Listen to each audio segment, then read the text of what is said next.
Fletcher didn't slam the door. Slams are emotional, and Fletcher doesn't do emotional. He does efficient. He closed the driver's side door of his matte black Rivian with a soft, expensive-sounding thunk, the kind of sound that implies German engineering and a complete lack of soul. I was standing at the cabin's front window, one hand pressed against the glass to cool my palm, the other clutching the side of my abdomen where 22 staples were holding my guts inside my body. It had been exactly 48 hours since the emergency appendectomy that had turned into a exploratory abdominal reconstruction after the surgeon found more damage than the scans showed. Fletcher rolled the window down. He was wearing those rimless computer glasses he thinks make him look like a Bond villain, and a cashmere sweater that cost more than my first car. Nicole was in the passenger seat. I could just see the top of her blonde head, bobbing slightly to whatever lo-fi chill hop playlist they were probably listening to. She was 24, a wellness consultant who specialized in gut health and stealing husbands, apparently. "Don't look at me like that, Bianca," Fletcher called out. He didn't shout. His voice just projected, crisp and arrogant, cutting through the thin mountain air. "You know this has been coming. We were stagnant. I'm simply closing the loop." "You're leaving me," I said. My voice was raspy, weak. "I can't drive, Fletcher. I can't lift anything heavier than a milk jug. You're leaving me in a blizzard zone with a healing incision." He smiled. It wasn't a nice smile. It was the smile he used when he found a tax loophole. "You'll survive. That's your whole brand, isn't it? The survivor. You grew up in these woods. You're scrappy. That's why I married you, and frankly, it's why I'm leaving you. You don't need me. Nicole, she needs guidance. She's scalable. You've plateaued." "Scalable?" I choked out a laugh that turned into a grimace as the staples pulled tight. "I'm a wife, not a startup, you sociopath." "I changed the smart locks on the penthouse, by the way," he said, tapping the steering wheel. "And the codes to the storage unit. Oh, and I wouldn't bother checking the joint checking account. Consider the funds a severance package for my emotional labor over the last 6 years." He put the truck in gear. "Don't try to hike out, B. You'll rip your stitches. Just sit tight. Eat your canned beans. Reflect on your lack of ambition. I'll send the divorce papers via drone or something equally dramatic when I get back from Bora Bora." "Fletcher, goodbye, survivor." He hit the gas. The electric truck whined, tires crunching over the packed snow, and then he was gone, just red taillights fading into the gray-white tree line. I stood there for a long time. The silence in the cabin wasn't peaceful. It was heavy, like a physical weight pressing against my eardrums. He thought he had won. He thought he had optimized me out of existence. He thought leaving me with no car, no phone. He'd swiped my iPhone off the nightstand while I was dozing, and no money was the ultimate power move. But Fletcher had a blind spot. He was a tech bro. He believed that if something didn't have a Bluetooth connection or an API, it didn't exist. He looked at this cabin, my grandfather's cabin, and saw a rustic aesthetic, a backdrop for his Instagram stories. He didn't know about the basement, and he definitely didn't remember who taught me how to wire a circuit board before I could ride a bike. I wasn't crying, I was smiling. Because Fletcher had just made the classic villain mistake. He left the hero alive. If you're watching this video, tell me where you're from or what time it is for you. The walk from the window to the sofa took 4 minutes. I timed it. 4 minutes of shuffling across the hardwood floor, breathing in through my nose and out through my mouth, visualizing the staples holding my abdominal wall together. Every step sent a hot, jagged spike of pain shooting up my ribs, like someone was stabbing me with a soldering iron. I collapsed onto the dusty plaid cushions, sweat already beading on my forehead. My hands were shaking, not from fear, not yet, but from the sheer physical shock of being vertical. "Okay," I whispered to the empty room. "Okay, B, assess." I looked around the main room. Fletcher had been busy while I was drugged up on oxycodone. The 65-inch OLED TV he'd insisted on mounting above the stone fireplace was gone. The router was gone, leaving just a sad, dangling Ethernet cable protruding from the wall like a severed nerve. My laptop bag, which usually sat by the door, gone. He hadn't just left. He had scrubbed the place of any communication technology. I forced myself up again. I needed to check the kitchen. The pantry was open. I peered inside, and my stomach dropped. It was almost empty. Fletcher had cleared out the pasta, the rice, the freeze-dried emergency meals my grandfather used to hoard. What was left was a row of canned kidney beans, 6 cans, and a box of stale saltines.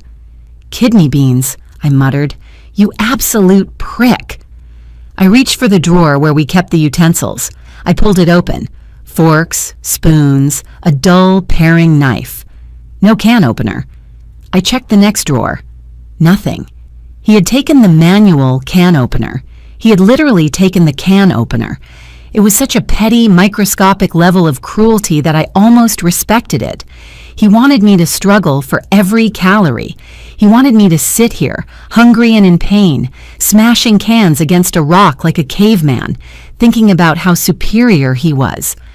Optimization, he'd called it. Removing the friction of my existence. I checked the thermostat. It was set to 62 degrees. I tried to bump it up. The screen was dead. He'd killed the breaker or disabled the smart thermostat hub. The electric furnace was silent. The wood stove in the corner was cold and the wood bin was empty. I looked out the window. The sky was turning a bruised purple gray. A storm was coming. Not just a flurry, a real Sierra Nevada dumper. I had 6 cans of beans, no way to open them, no heat, 22 staples in my gut, and a blizzard rolling in. I closed my eyes and pictured Fletcher's face. I pictured him in the first-class lounge, sipping something sparkling, explaining to Nicole how he was liberating himself from toxic energy.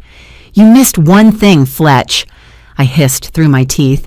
I looked at the rug in the hallway, the one covering the trap door to the root cellar. The rug was heavy. It was an authentic Persian wool runner that Fletcher had bought at an auction just to say he'd outbid a museum. Dragging it aside felt like pulling a corpse. I had to hook my foot under the edge and use the leverage of my good leg, gritting my teeth so hard I thought a molar might crack. Skirt. The wood of the trapdoor was exposed, iron ring handle, cold to the touch. "Don't rip the stitches! Don't rip the stitches!" I chanted, a twisted mantra. I got down on my knees. The pain was immediate, a tearing sensation that made my vision swim with black spots. I looped my fingers through the ring. I pulled. It didn't budge. "Come on, Poppy," I whispered to the ghost of my grandfather. "Help me out here." I leaned back, using my body weight, screaming silently as my core muscles engaged. The door groaned, the rusty hinges screeching in protest, and popped open. A smell wafted up, damp earth, old paper, and ozone. The smell of my childhood. The stairs were steep, wooden slats, no railing. "Okay, reverse crab walk," I said. I turned around and lowered myself, sitting on the top step. I had to lower myself one step at a time, using my arms to take the weight off my torso. Thump. Step 1. Breath. Thump. Step 2. A wave of nausea hit me. I closed my eyes, leaning my forehead against the cool wood of the riser. The pain meds were wearing off. I could feel the throb of the incision, a rhythmic pounding that matched my heartbeat. It took me 12 minutes to go down 10 steps. When my feet hit the concrete floor, I fumbled for the pull string of the overhead bulb. I prayed Fletcher hadn't cut the power to the basement, too. Click. Yellow light flooded the space. It was exactly as Poppy had left it 5 years ago. A workbench covered in tools that Fletcher deemed obsolete junk. Jars of screws, a soldering iron, and in the corner, covered by a heavy canvas tarp, was the station. I limped over to it. My hands were shaking uncontrollably now. I pulled the tarp off. There it was, the Kenwood TS-520, a boat anchor of a radio, built in the 70s, weighing about 30 pounds, solid steel and analog dials. Beside it, the microphone. "Hello, beautiful," I whispered. I reached for the power switch. I flipped it. Nothing, no hum, no light in the VU meters. I frowned. I checked the wall outlet. It was plugged in. I crawled under the table, ignoring the scream of my abdominal muscles to trace the cord. My heart stopped. About 6 inches from the plug, the thick black power cord had been severed. It wasn't chewed by rats. The cut was clean, diagonal, done with wire cutters. Fletcher. He had been down here. He hadn't taken the radio, probably too heavy or he didn't know what it was, but he had made sure it wouldn't work. He had optimized my only lifeline. I sat back on my heels, staring at the copper strands gleaming in the cut cord. Tears pricked my eyes, hot and stinging. "You bastard," I sobbed. "You absolute—" I slammed my fist against the concrete floor. The pain jarred me back to reality. He cut the cord. Okay, he cut the cord. I looked up at the workbench. I saw a lamp with a frayed shade. I saw a roll of electrical tape. I saw the soldering iron. I wasn't a survivor because I endured pain. I was a survivor because I could fix things. The lamp was an ugly brass thing from the 80s. I dragged it off the workbench, listening to it clatter against the concrete. "Sorry, lamp," I muttered. "Your sacrifice is noted." I grabbed the wire strippers from the pegboard. My hands were trembling so bad I dropped them twice. I had to take a breath, hold it, and force my fingers to obey. Fine motor skills, B. Lock it in. I cut the lamp cord near the base. Then I turned my attention to the radio's severed power cable. I needed to splice the lamp's plug onto the radio's cord. It was basic electricity. Black to black, white to white, green to ground. Except my vision was blurring. The fever the doctor warned me about? It was knocking on the door. I felt hot, then cold, then hot again. I stripped the casing off the radio cord. The copper wires inside were thick, braided. I stripped the lamp cord. Thinner, cheaper wire. "It'll hold," I said. "It has to hold." I twisted the copper strands together. My fingers felt like sausages. I fumbled for the electrical tape, but my hands were so sweaty I couldn't find the edge of the roll. Damn it! I threw the tape across the room. It bounced off the furnace. I sat there, breathing hard, feeling the incision pulse. I was losing it. I was letting him win. No. I crawled over, retrieved the tape, and found the edge with my teeth. I wrapped the connections. It was ugly, a lumpy ball of black tape that looked like a tumor on the wire, but the copper was touching. I crawled back to the outlet. I plugged it in. Snap. A blue spark shot out of the outlet, loud as a gunshot. The smell of ozone filled the air. I yanked my hand back, cradling it. I'd blown the fuse, or worse, fried the radio. No, no, no. I dragged myself to the breaker panel on the far wall. Please, God, let it just be the breaker. I opened the gray metal door. One switch was tripped toward the middle. Basement outlets. I flipped it back. I crawled back to the radio. I checked my splice job. A stray strand of copper had poked through the tape and touched the ground wire. Short circuit. Amateur hour, Bianca, I scolded myself. Focus. I unwrapped the tape. My fingers were raw now. I retwisted the wires tighter this time. I used the wire cutters to trim the excess. I wrapped it again, layer after layer, until it was thick and insulated. I plugged it in. No spark this time. I reached up to the radio's power switch. My hand hovered over the toggle. Click. A low, deep hum vibrated through the table. The VU meters glowed a warm, pale yellow. Static hissed from the speaker. It was the most beautiful sound I had ever heard. The static was a roar, a chaotic ocean of white noise. I turned the RF gain knob, smoothing it out. I grabbed the microphone. It was heavy, cool metal in my palm. I pressed the PTT push-to-talk button on the side. "Mayday, mayday, mayday," I said. My voice cracked. I sounded like a child. "This is KC-1. Oh God, what was Poppy's call sign? I couldn't remember. Panic flared. It didn't matter. I just needed someone to hear me. Emergency traffic, I tried again. My name is Bianca. I am stranded at the Higgins Ridge cabin. Is anyone out there? I released the button. Static. Just the endless hiss of the universe ignoring me. I spun the large VFO dial, scanning the frequencies. 14,200 MHz, 7,200 MHz. Nothing but digital chirps and whistles. The band was dead, or my antenna was down. Fletcher might have cut the coax cable outside. Please, I whispered.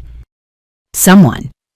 I tuned down to the 40-meter band, the garbage band Poppy used to call it, truckers, illegal high-power stations. Telling you that lot lizard had teeth like a voice, distant, swimming in the noise, but human. I keyed the mic. Break, emergency, please copy. The voice cut out.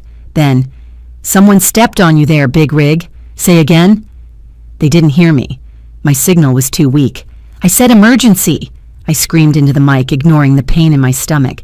I need help. My husband trapped me. I need a phone call. Silence. Then a different voice, deeper, booming in like he was in the room with me. Whoa there, little lady. Ease up on the gain. You're coming in hot but scratchy. What's the 20? I don't know the 10 codes, I sobbed. I'm in the Sierras, near Truckee. My name is Bianca. I don't have a phone. I need you to call my brother. Please. It's life or death. There was a pause. A long, agonizing 3 seconds where the static swelled. You sound shook up, darlin'. You got a number? Yes. Yes, grab a pen, please. Go ahead, I'm rolling. 415, I recited, picturing Gavin's contact info in my phone. 555-0199. His name is Gavin. Tell him the optimization failed. He'll know what it means. Optimization failed. Weird message, but all right. 415. Got it. Give me a minute. I gotta pull over to get cell service. Hang on to the channel. Thank you, I breathed. Thank you. I sat there, forehead resting on the cold steel of the radio, listening to the static, praying that this trucker wasn't a hallucination. 10 minutes passed, then 15. The radio hissed. I was shivering now, the cold from the concrete floor seeping into my bones. Then a weird sound, a digital warble, like a robot gargling water. It cleared up into a synthesized voice, then clicked into clarity. Bianca? Are you on this frequency? It wasn't the trucker. It was Gavin. I grabbed the mic so fast I almost knocked the lamp over. Gavin! Oh my God, how are you doing this? I'm patching through a software-defined radio node in Reno. Gavin's voice came through, tinny but unmistakable. He sounded fast, panicked. A trucker called me, said you were in trouble. He said optimization failed.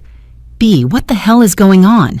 I tried calling your cell. It's going straight to voicemail. I pinged your location, but your phone is dark. Fletcher took it, I said, the words spilling out in a rush. He left me, Gavin. He took the car. He took the phone. He took the food. He cut the power cord to the radio. I had to splice it. I'm bleeding, Gavin. My stitches. Jesus, Okay, stay calm. I'm launching a trace. Where is he? He left. 40 minutes ago? Maybe an hour. He said he's going to Bora Bora. He has Nicole with him. Nicole? The Pilates girl? Unbelievable.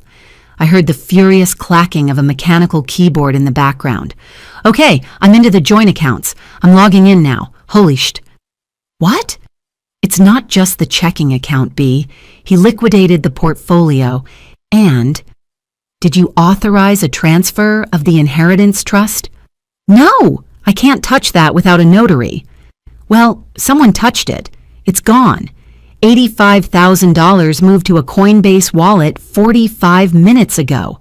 He didn't just leave you, he cleaned you out. This is grand larceny. He said he was optimizing, I said, feeling bile rise in my throat. I'm tracking the flight bookings, Gavin said, his voice hard now. If he's going to Bora Bora, there's only one connector out of SFO tonight. Flight TN-101.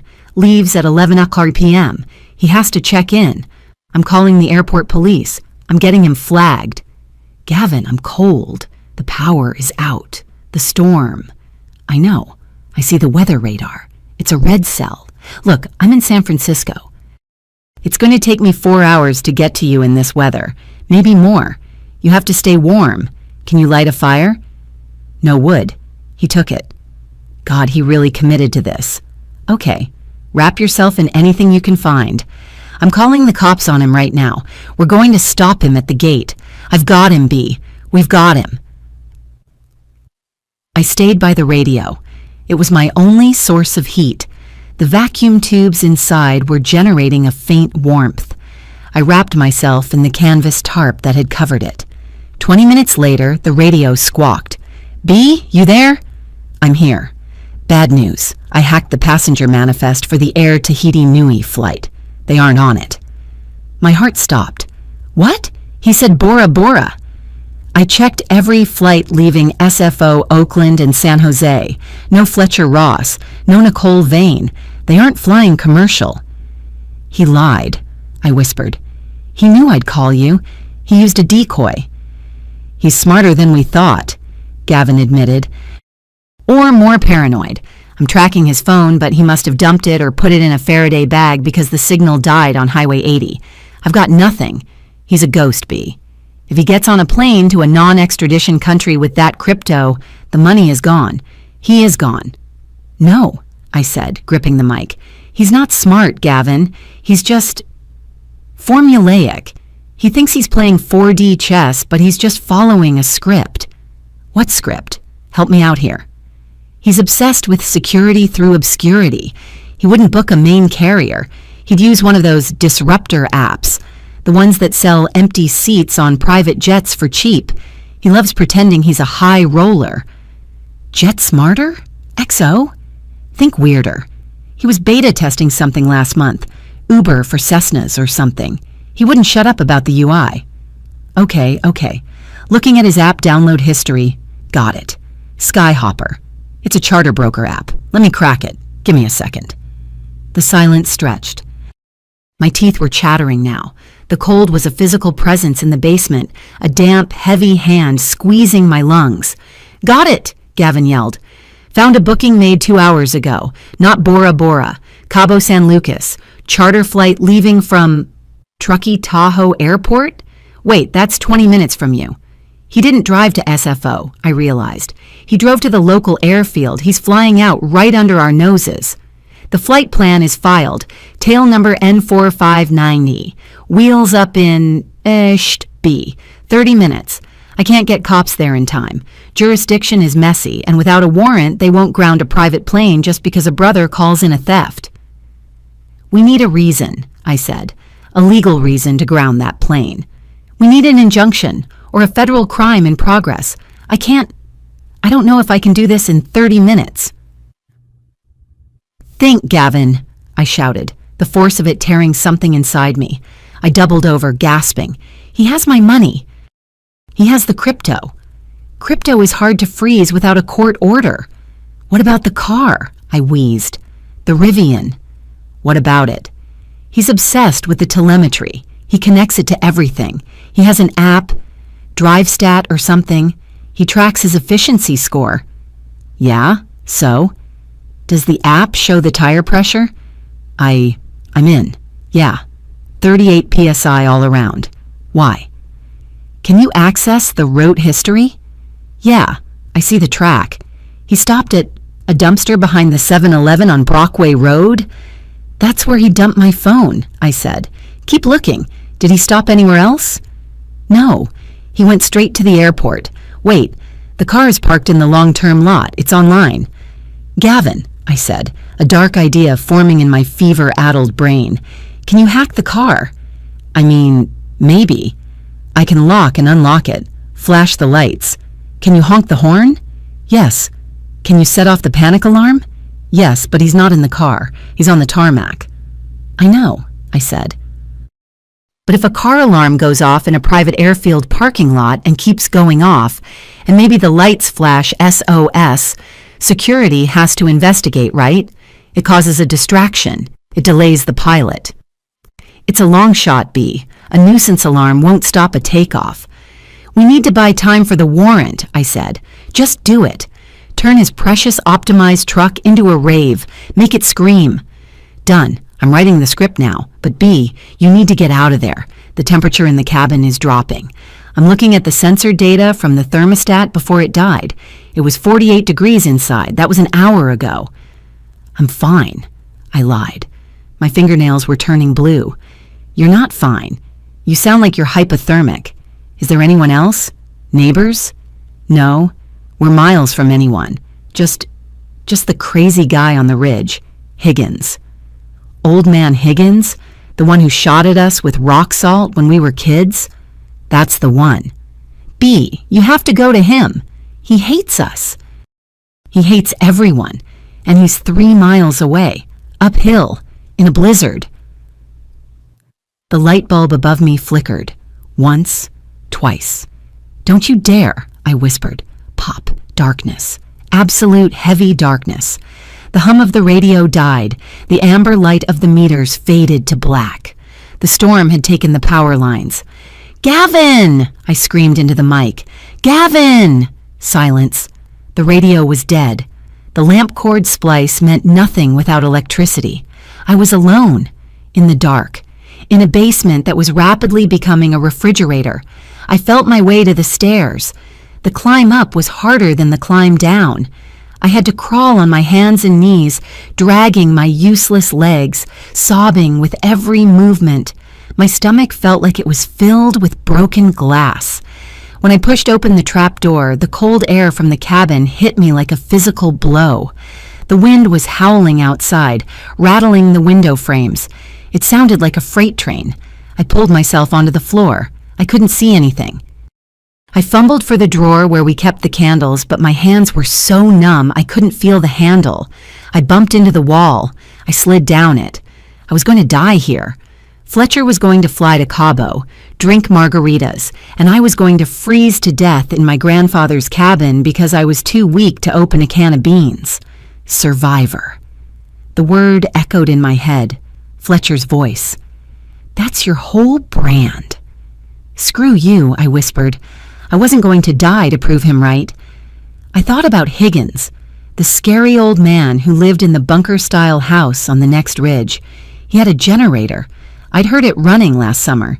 He had heat, but the walk, 3 miles, in snow, with a torn abdomen. It was suicide.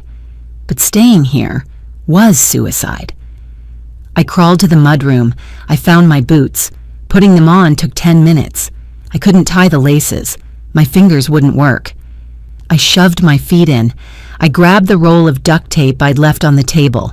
I pulled up my sweater. I wrapped the duct tape around my waist, tight, right over the bandages. I wrapped it again and again, creating a silver corset to hold my stomach together, to keep my insides from spilling out.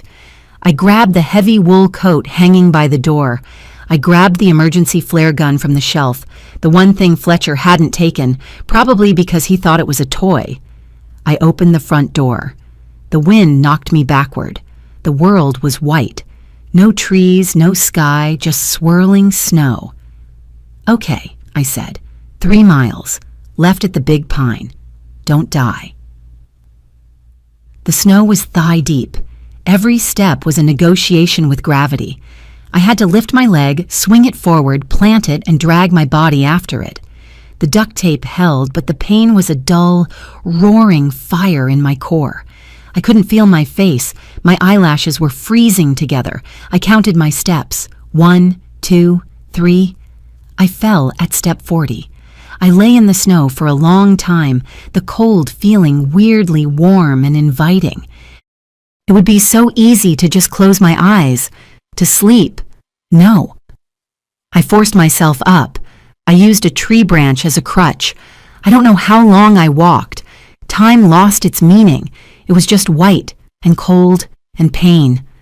I saw a light, a faint yellow square in the distance. Higgins' cabin. I tried to shout, but my throat was frozen. I was still hundreds of yards away. I couldn't make it. My legs simply stopped working. I sank into a snowdrift. My hands fumbled for the pocket of the coat, the flare gun, plastic, orange. I pulled it out. My thumb was too weak to pull the hammer back. I had to use both thumbs, shaking, pushing until it clicked. I pointed it straight up. "See me," I rasped. "Please, you grumpy old bastard, see me." I pulled the trigger. Thump, hiss. A red streak tore through the whiteout. It hung in the sky, burning bright and angry, staining the snow like blood. I watched it drift down. Then the darkness took me. The last thing I felt was the vibration of an engine, not a truck. Something louder, something with treads, and a voice, rough as sandpaper. Well, I'll be damned. I woke up to the smell of burnt coffee and gun oil. My eyes felt glued shut. I tried to peel them open, but the room spun like a tilt-a-whirl. I was lying on something firm, a cot maybe, covered in a scratchy wool blanket that smelled like wet dog and sawdust. "Don't move," a voice growled from somewhere to my left. "You pop those staples. I ain't restitching you. My hands aren't steady enough for embroidery." I turned my head, wincing as the movement sent a fresh wave of nausea rolling through my gut. Old Man Higgins was sitting in a metal folding chair, dismantling a rifle. He looked exactly like the local legend described. Wild white beard, skin that looked like tanned leather, and a trucker hat that said Vietnam veteran on the crown. He was wearing flannel that had probably been new during the Reagan administration. My voice was a croak. "Dead? No," he grunted, sliding a bolt carrier group back into place with a metallic clack. "Though you tried real hard. Found you face down in a drift. You look like a yeti that got into a knife fight." I looked down at myself. My coat was gone. My sweater had been cut open. The duct tape corset was still there, but reinforced with... Was that gaffer tape? "Your splice job on the radio was garbage, by the way," he said, not looking up. "Fire hazard. I fixed it." I blinked. You have my radio?" "Went back for it while you were passed out. Figured you didn't drag a 30-pound boat anchor out of the basement for your health." He gestured with a greasy thumb toward the corner of the room. The room was less a cabin and more a command center. The walls were lined with metal shelving units stacked with MREs, ammo cans, and jerry cans of water.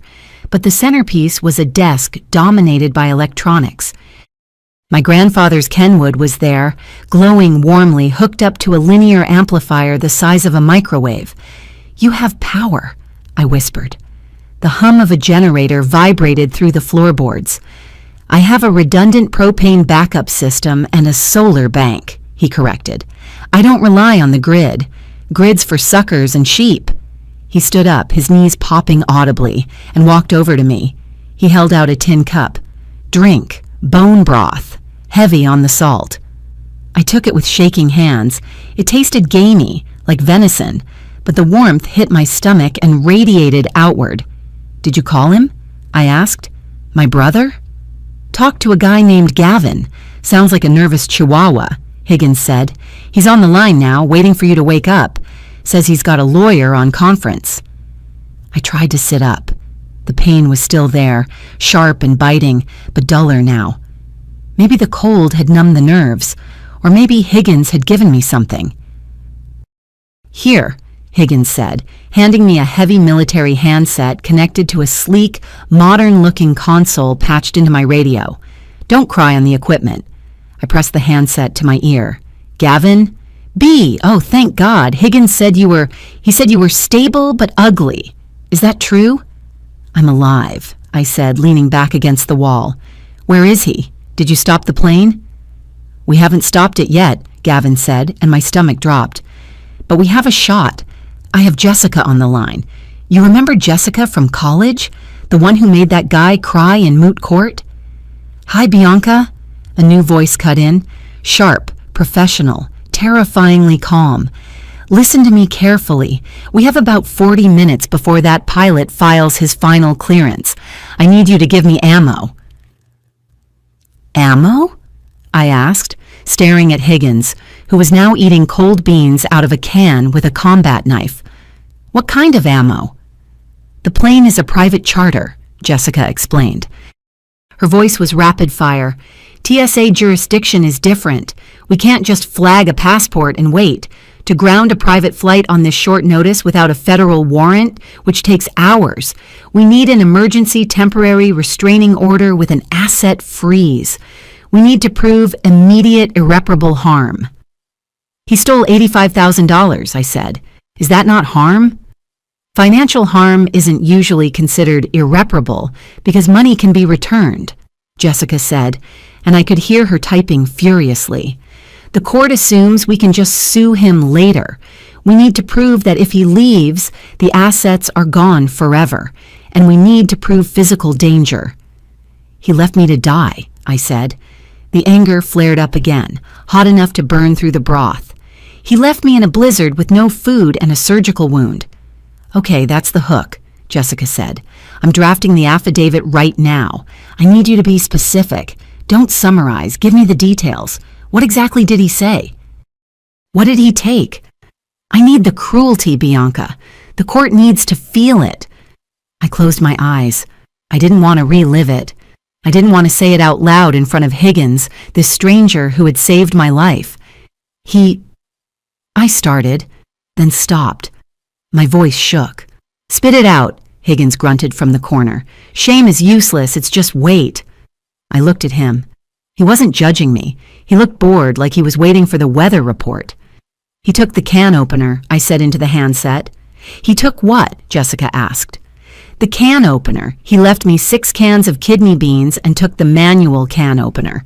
He knew I couldn't drive. He knew the power might go out. He wanted me to starve or hurt myself trying to open them. Okay, Jessica said, the typing speeding up. That's good. That shows malice. What else? He called it optimization, I said. He said I was stagnant.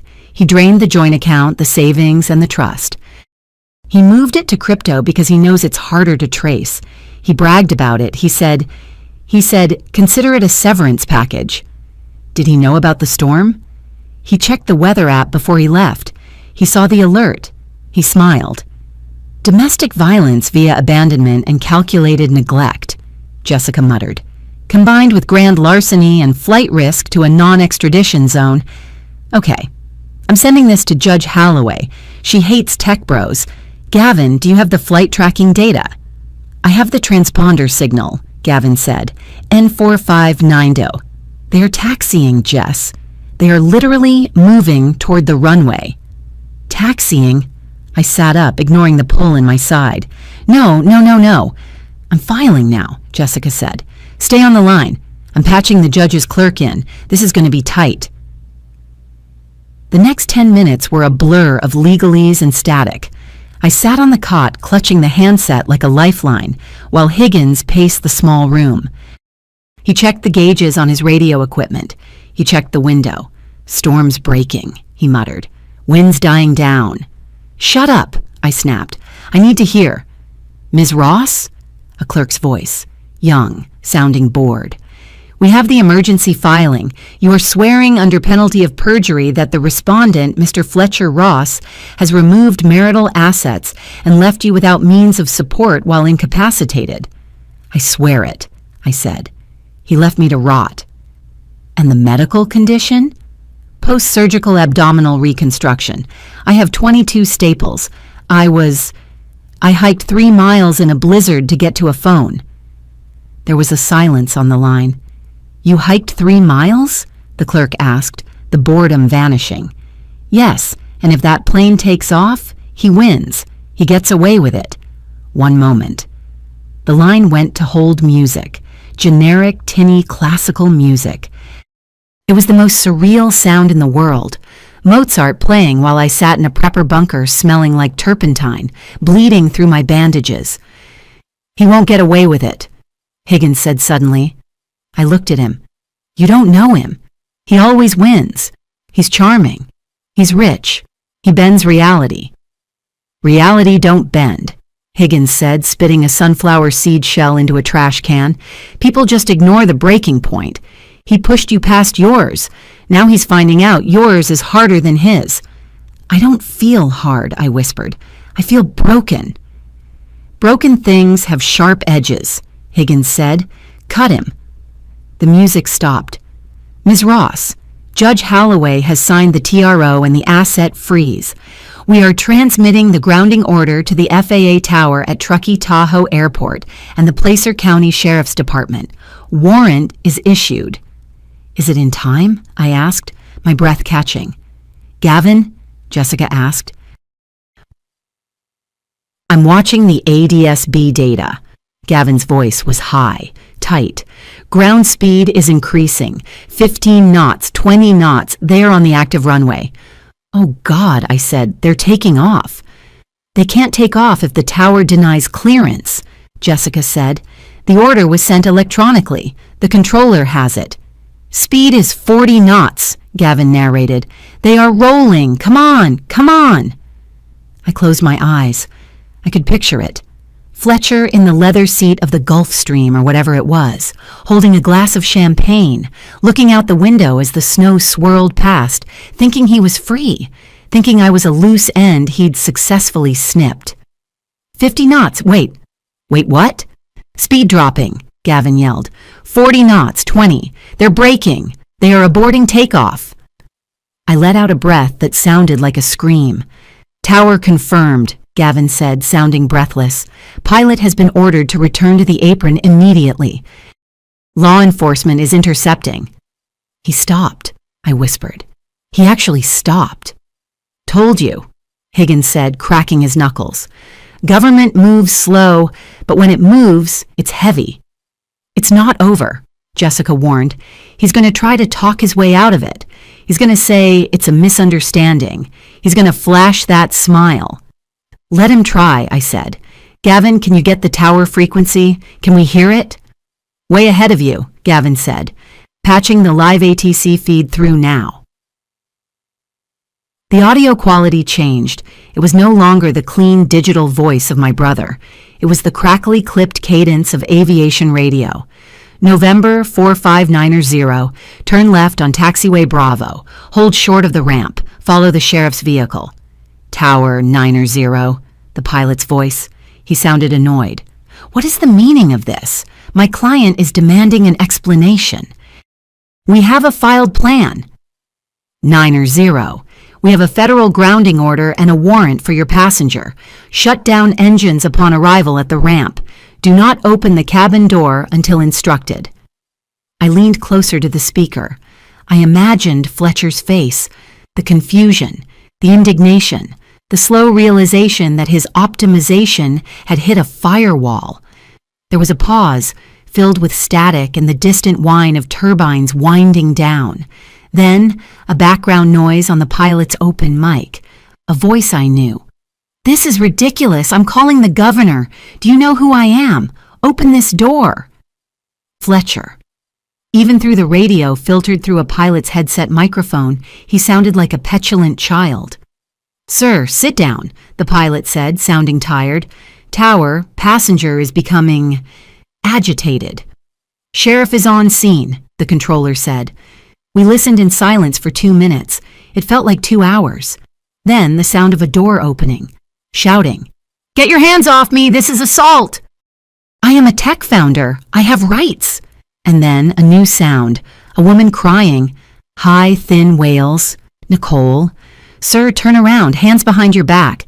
You're making a mistake. My wife she's unstable. She's vindictive. This is a swatting incident. You have the right to remain silent. A deputy's voice boomed. Anything you say can and will be used against you.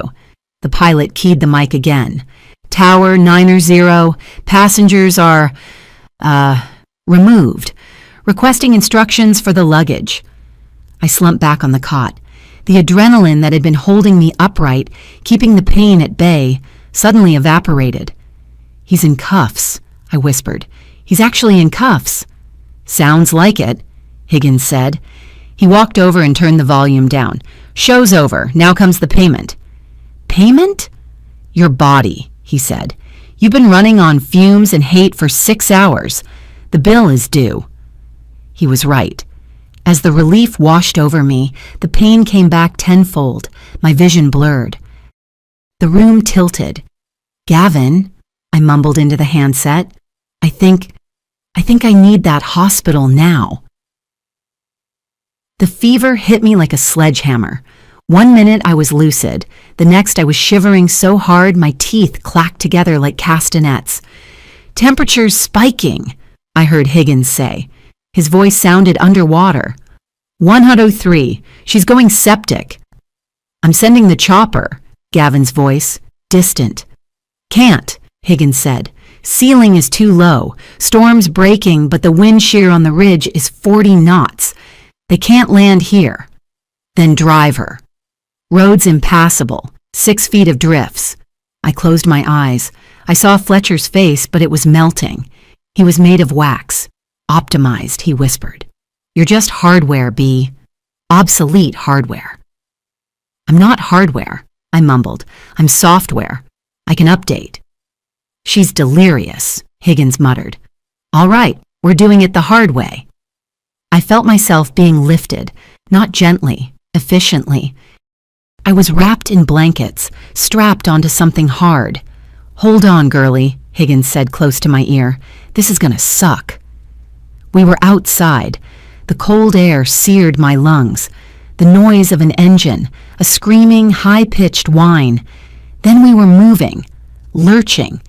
It was Higgins' snowcrawler, an ancient modified ATV with tank treads instead of wheels. It didn't glide over the snow, it chewed through it. Every bump was agony. I screamed, but the wind tore the sound away. "Stay with me," Higgins yelled over the engine roar. "Don't you quit now. You didn't beat that yuppie piece of trash just to die in a snowbank." The ride was a nightmare kaleidoscope of white snow, black trees, and red pain. I hallucinated that Poppy was driving. He was telling me about the radio. "Connect the ground wire, B. Always connect the ground."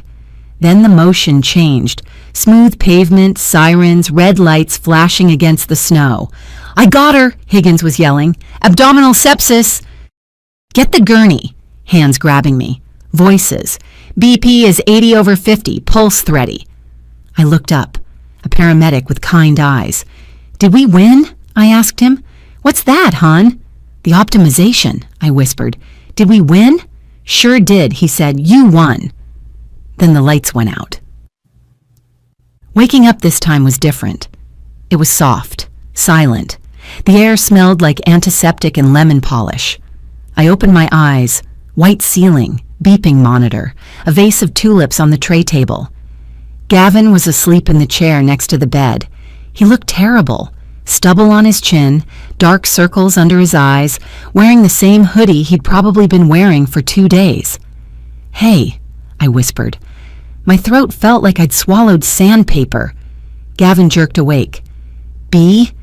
He scrambled out of the chair. "Oh, thank God, you're back. Don't move. Do not move. You popped 3 staples and had a localized infection. They pumped you full of so many antibiotics, you're basically a walking petri dish." "How long?" I asked. 2 days, he said. He poured a cup of water and held the straw to my lips. "You were out cold." "Fletcher?" Gavin grinned. It was a vicious, satisfied grin. He reached for his phone. "You need to see this." He held up the screen. It was a mugshot. Fletcher looked deranged. His hair was messy, sticking up in tufts. He was wearing an orange jumpsuit that clashed horribly with his complexion. But it was his eyes. They were wide, wild, confused. The eyes of a man who has never been told no in his entire life and simply cannot process the concept. "Arraigned yesterday," Gavin said. "Bail set at $2 million. Flight risk. The judge, Holloway, she ate him alive. She called his actions depraved indifference. It's all over the news, B. Tech CEO abandons wife in blizzard. You're trending." I looked at the photo. I thought I would feel triumphant. I thought I would feel that rush of victory I'd felt in the basement, but I just felt tired, hollowed out. "He looks small," I said. "He is small," Gavin said. "He's nothing without his money and his apps." Is the money back? Frozen, Gavin said. We'll get it back, but it'll take time. Forensic accountants are tearing through his crypto wallets now. Turns out he's been skimming for months. You weren't the only one he was optimizing. He was embezzling from his own investors, too. Of course he was, I sighed. I looked at the window. It was sunny outside. The storm was gone. What about Nicole? Gavin's expression changed. He looked uncomfortable. That's the interesting part. What do you mean? I asked, pushing myself up slightly. The pain was a dull ache now, manageable. Her lawyer contacted Jessica this morning, Gavin said. Nicole isn't being charged with the theft. She's claiming coercive control. She says she didn't know about the abandonment until they were in the car. She says she was scared of him. Bullshit, I said. She was bobbing her head to the music while he drove away. Maybe, Gavin said, but she wants a deal. She wants immunity in exchange for testimony. And she sent a peace offering. He tapped his phone. She recorded him. Apparently, Fletcher likes to hear himself talk, so he dictates his memoirs into his phone constantly. Nicole backed up his cloud before the cops seized his devices. I don't want to hear it, I said reflexively. You do, Gavin said. Trust me. You really do. He pressed play. Fletcher's voice filled the hospital room, clear, arrogant, lecturesque. Entry 415. The separation is proceeding according to the lean startup model. Bianca is a sunk cost. She's loyal, yes, but loyalty is a depreciation asset. It keeps you holding on to legacy hardware. Leaving her at the cabin is a stress test. If she survives, she'll be stronger and she'll thank me for the push. If she doesn't, well, nature is the ultimate optimizer. Nicole is better. She's a blank slate. User interface is cleaner. But honestly, give it 2 years. I'll probably need to upgrade again. Maybe something international. The recording ended. I sat there, staring at the wall. User interface, I repeated. He compared his mistress to a user interface. He doesn't love anyone, Bea, Gavin said softly. He didn't leave you for her. He left you because he got bored with the toy. He was already planning to discard her, too. I felt something click in my chest. That last lingering knot of pain, the part of me that wondered if I wasn't enough, if I was too old, too boring, too damaged. It just unraveled. It wasn't about me. It never had been. I was just an object in his inventory that he had decided to delete. And that meant I didn't have to mourn him. You don't mourn a virus. You just delete it. Tell Jessica to take the deal, I said. Let Nicole testify. I want him buried. 3 weeks later. The mediation room in the courthouse smelled like lemon pledge and anxiety. Fletcher was sitting across the mahogany table. He looked better than the mugshot, but worse than I'd ever seen him. He was wearing a suit, but it fit loosely. He'd lost weight. The ankle monitor bulged under his sock. His lawyer, a slick guy named Sterling, was talking to Jessica. Mr. Ross is prepared to offer a full return of the assets, plus the cabin, in exchange for a non-disparagement agreement and a joint statement calling this a misunderstanding. Jessica looked at me. It was my play. I looked at Fletcher. He was staring at his hands. He wouldn't meet my eyes. Fletcher, I said. He looked up. He tried to summon the old smirk, but it faltered. Bianca, look, things got out of hand. The storm, I didn't predict the severity. The data was flawed. The data wasn't flawed, I said, my voice steady. The operator was malicious. I was under immense pressure, he said, leaning forward, slipping into his pitch mode. The IPO, the market volatility. I made a strategic error, but we can fix this. We can pivot. You don't want a trial, Bea. It's messy. It's inefficient. Let's just settle and move on. Optimize the outcome. I laughed. It was a genuine laugh. You still don't get it, I said. You think this is a negotiation. Everything is a negotiation, he said. No, I said. This is a liquidation. I opened the folder in front of me. I slid a single photo across the table.